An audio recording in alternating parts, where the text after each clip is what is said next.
ওই বিড়ি খোরদের সাথে ভালো ব্যবহার করুন, কারণ এরা আর বাঁচবেই কতদিন। শান্তি, শান্তি, relax। ঠিক আছে, ঘুমাই খা, অনেকদিন আমি তো ভাবনা আল্লাহ রাস্তে 2টা টাকা দিয়া যান, আল্লাহ রাস্তে। এই সুন্দরী আপু, আমাকে কিছু সাহায্য করেন না, আল্লাহ, আমি গন্ধ অসহায়।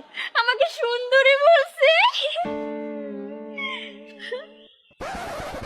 হ্যাঁ ঠিকই কইছে বেটা, আসলেই কানা। নে বাবা, তোরে 100 টাকা না 500 টাকাই দিতে আছি, ধর। আল্লাহ রাস্তে 500 টাকা দিয়া যান।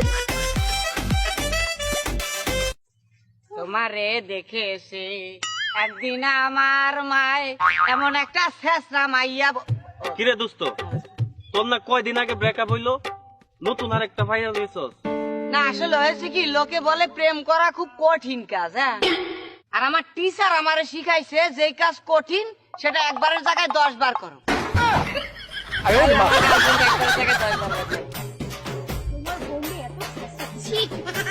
আপনার মনে আমারে কইছে খুব তুমি এসটা কই গেলা কিসের জন্য?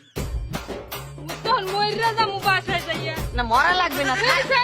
আরে সার্ভিস যে কয়দিন ডেট করো, সমস্যা কোথায়? প্রোডাকশন কয় তো আমি আসি, ওই বাসায় থাকবো না, ওই এলাকাটাই পুরো ছাইরে দেবো। কি রে, কি হইছে? চেতস কেন? আরে ওই পাশের বাসার একটা সেমরি আছে, আমারে দেখলে খালি চোখ মারে। হ্যাঁ, ভালো তো। আরে কিসের ভালো? পরে খোঁজ খবর নিয়ে শুনি যে ওই মেয়ের চোখের সমস্যা, তাহলে নিজেও ফাঁসবে আমারও ফাঁসাইবে। হ্যাঁ,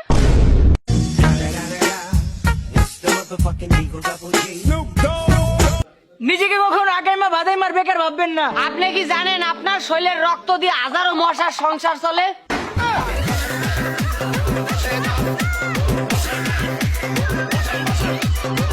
প্রতিবার চুলকানি কোনোদিন দাবিয়ে রাখা যায় না।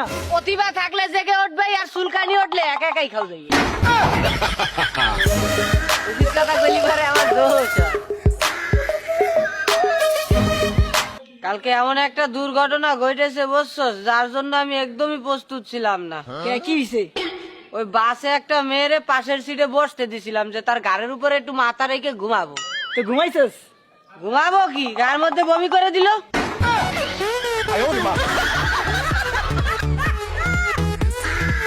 এই রে দোস্ত, তোর বয়ফ্রেন্ড কি করে রে? মোর বয়ফ্রেন্ড গোরার ঘাস কাটে। মানে? আর হে আর কইস না। এই দোস্ত, কি? আমাকে কুত্তাটারে দেখছস? না। আরে গেছে কালকে রাত্রে বসছস মাতাল অবস্থায়, আমাকে ছাগলটারে জবই দিয়ে খাইয়া লাইছিলাম। ভালো করছো। সকালবেলা উঠে দেই ছাগলটা জায়গাটা জাগাই আছে।